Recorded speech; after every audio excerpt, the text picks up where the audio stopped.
अब देखो question number जो 11 है ना, वो बहुत इंपॉर्टेंट सवाल होता है। ठीक है, इसमें एक लॉजिक भी मैं आपको समझाऊंगा कि कभी कभार एमसीक्यू पे भी ये सवाल आता है। ठीक है, तो पहले हम क्वेश्चन नंबर 15 को वो क्वेश्चन नंबर 11 को डिस्कस करते हैं। If the sum of first n term of an AP, देखो यहाँ पे सम दिया हुआ है आपके पास।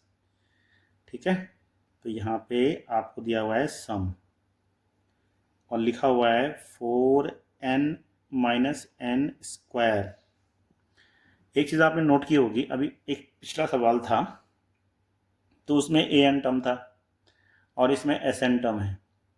यहाँ पे ये ध्यान देने वाली बात यह है कि कभी भी जो सम का टर्म होता है वो क्वाड्रेटिक हो सकता है, लेकिन जो ए एन टर्म होगा ना वो कभी भी क्वाड्रेटिक नहीं होगा, ध्यान रखना।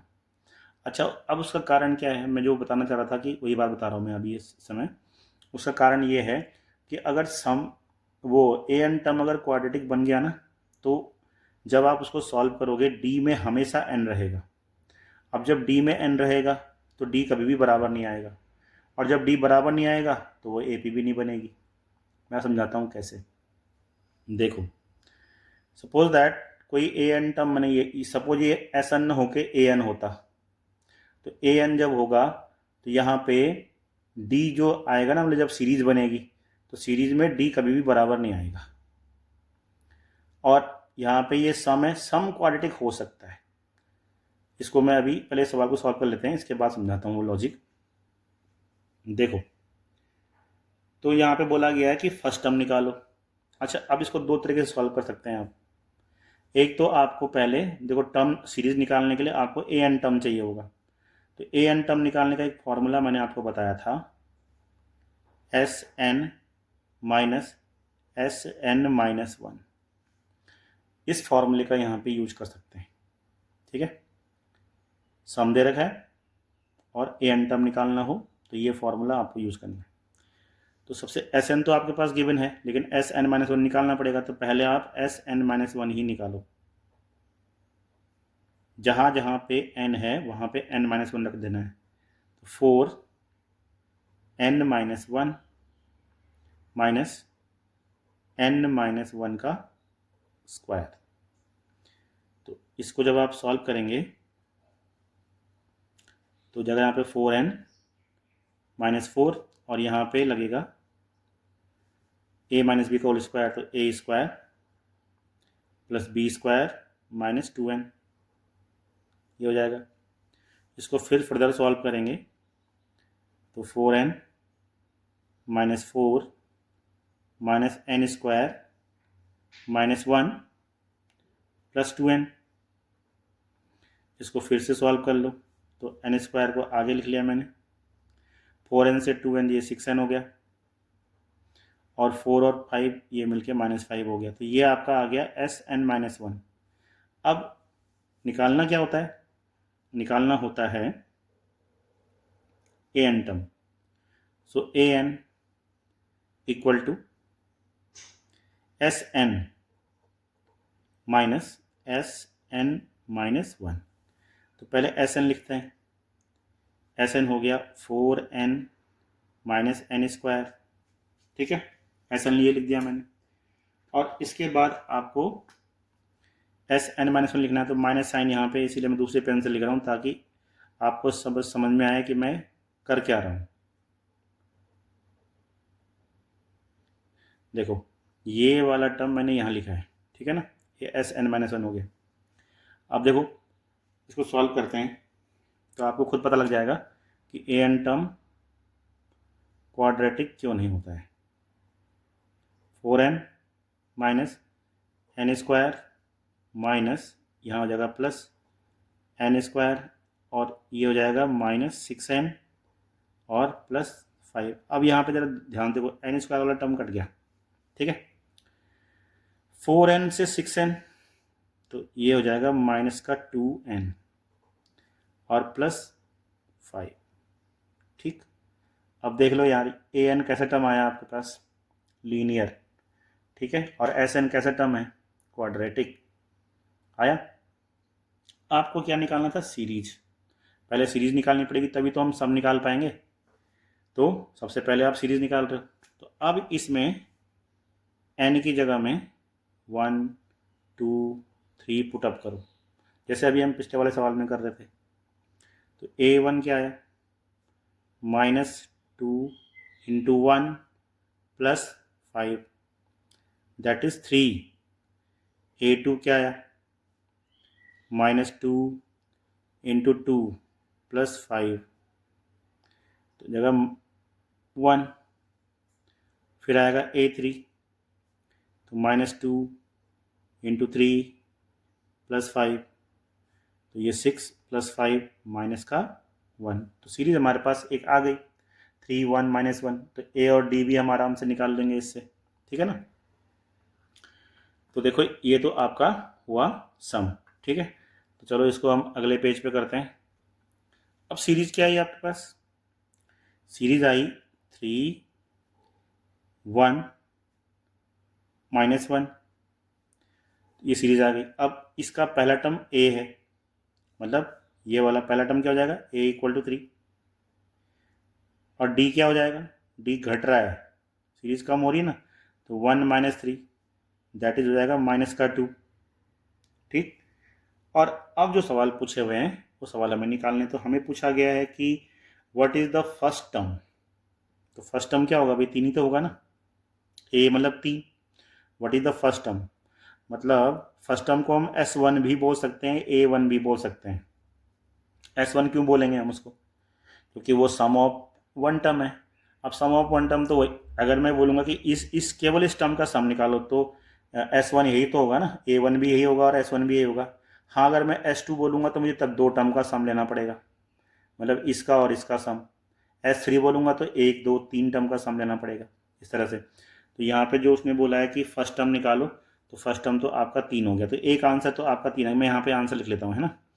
इसको आप S1 बोलो, तो बस ये आया आपके पास 3, या मैं इसको A1 भी बोल सकता हूँ।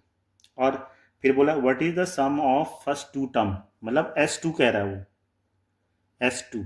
तो S2 क्या हो जाएगा, 3 + 1 4, भाई 2 टर्म का सम होगा ना, A1 + A2 का सम, तभी तो वो S2 बोलेंगे।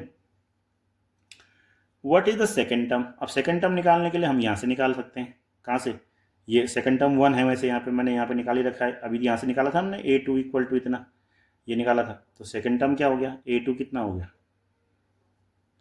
A2 आपका 1 हो गया।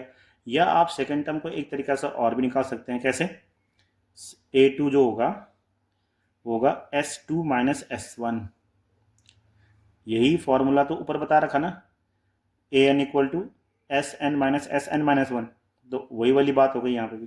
तो आप इस 4 से 3 घटाओगे तो 1 ही तो आएगा, तो A2 क्या आएगा, 1, यहाँ से आएगा 1। अच्छा, और अब बोला है कि find the third term, third term ये हो गया, तो A3 आपके पास हो गया -1। फिर कह रहा है कि 10th टर्म, तो 10th टर्म निकाल दो भाई, A10 निकाल लो। A10 निकालना है तो क्या हो जाएगा, A + 9D, ऐसे भी आप 10 निकाल सकते हो। तो A क्या हो गया, 3, 9 × D हो गया -2, तो 9 दूनी 18, और 18 में से 3 गया तो -15। और आप इस वाले टर्म में भी रख के कर सकते हो, देखो इस वाले में भी डायरेक्ट n की वैल्यू 10 रखो, तो 10 2 = 20 है ना, तो -20 + 5 तो 15, तब भी आ जाएगा। तो AN निकालने का ये फ़ायदा होता है कि उसमें सारी सीरीज आ जाती है। और nth टर्म बोल रहा हो, तो nth टर्म तो हमने निकाल ही रखा है, देखो ऊपर ये nth टर्म ही तो निकाल रखा है ऊपर, ये जो दिख रहा है ये क्या है, ये nth टर्म ही है, ये वाला 2n - 5। वैसे भी आप निकालो, AN निकालना मतलब, तो AN क्या होता है, A + n - 1 × D, ऐसे भी निकाल सकते हो आप। तो A हो गया आपका कौन सा, 3, और n - 1 × D कितना हो गया, -2, ये। तो अब सॉल्व कर लो इसे, 3 - 2n और +2, तो देखो यही चीज़ आ जाएगी, वो ये वाला क्या हो जाएगा, -2n और +5, तो वही चीज़ तो आई जो रिपीट हो गई यहाँ पे, ये वाली, ठीक। तो इस तरह से हम इसको पूरा सॉल्व करते हैं। पहले हमें सबसे पहले हमें क्या निकालना होता है, देख लो, पहले हमें ए एन फाइंड करना है। तो ए एन होगा एस एन माइनस वन। तो हमारे पास एस एन था 4n माइनस एन स्क्वायर, उससे हमने पहले एस एन माइनस वन निकाला। जब हमने एस एन माइनस वन निकाल दिया तो उसके बाद हमने फिर वो एस एन मतलब ए एन टर्म निकाला। तो ए एन टर्म हमारे पास कितना आया, -2n+5 आया। ठीक, उसके बाद हमने जैसे हमने पिछले सवाल में किया था कि यहाँ पे n की जगह में 1 2 3 रखा तो सीरीज आई। सीरीज के बाद हम फर्स्ट टर्म निकालें, सेकंड टर्म निकालें, 2 टर्म का सम निकालें, 4 टर्म का सम निकालें, आराम से निकाल सकते हो। अच्छा, कई बच्चे इस सवाल को ऐसे भी सॉल्व करते हैं। देखो देखो स्कूल में कभी कभार आपके टीचर आपको इस तरह से भी बताएंगे। किस तरह से, ये एस एन लिख दिया जी, एस एन कितना था 4n और माइनस का एन स्क्वायर, ये था ना। तो यहीं पे ही n इक्वल टू 1 2 3 रख देंगे, 1 2 3 यहीं रख लो। मतलब ए एन नहीं निकालना है, डायरेक्ट यहीं पर रखना है। तो अब जो आपको अच्छा लगे आप उसको कर सकते हो। तो यहाँ पे क्या होगा, S1 डायरेक्ट आ जाएगा ना, 4 इंटू 1 माइनस 1 का स्क्वायर। तो 1 का स्क्वायर 1 और 4 1 जा 4, तो ये आएगा 3। देखो उससे भी तो पहले 3 आ रहा था, अभी जो पिछला सोल्यूशन दिया था। फिर आप S2 निकालोगे, मतलब 2 रखोगे, तो 4 इंटू 2 माइनस 2 का स्क्वायर। तो 4 दूने 8 और ये कितना हो गया 4। तो 8 में से 4 गया, देखो घटाओ, ये कितना हुआ 4 2 जा 8 और 8 में से 2 2 जा 4 गया। तो यहाँ कितना आएगा 4। ठीक है, इस तरह से। फिर ऐसे ही आप S3 निकालोगे, तो 4 इंटू 3 माइनस 3 का स्क्वायर, दैट इज क्या आ जाएगा, 4 तियाँ 12 3 तियाँ 9। तो 4 तियाँ 12 में से 3 तियाँ 9 गया, तो कितना हो जाएगा, 12 में से 9 गया 3, ऐसे। अब बोलोगे ये कैसे सीरीज आ रही है, सीरीज नहीं आ रही है, ये सम आ रहा है। ठीक है, मतलब ये आपको देख रहा ना, कहीं पे घट रहा है फिर बढ़ रहा है, फिर ऐसे तो होगा। लेकिन ऐसे में इसीलिए मैंने वो सवाल वो इस तरह से कराया था ताकि आप कंफ्यूज ना हो। बट ऐसा भी आप कर सकते हो। देखो S1 जो होता है ना, वो एक्चुअली A1 ही होता है, तो 3 हो गया। अब जो S2 होगा वो होगा A1 प्लस A2, ऐसे। और जो S3 लिखा है वो लिखा है A1 plus A2 plus A3, मतलब वो सम है। तो अब A1 प्लस A2 आपका 4 आया, तो A1 इसमें 3 रखो तो A2 आ जाएगा ना आपका आराम से।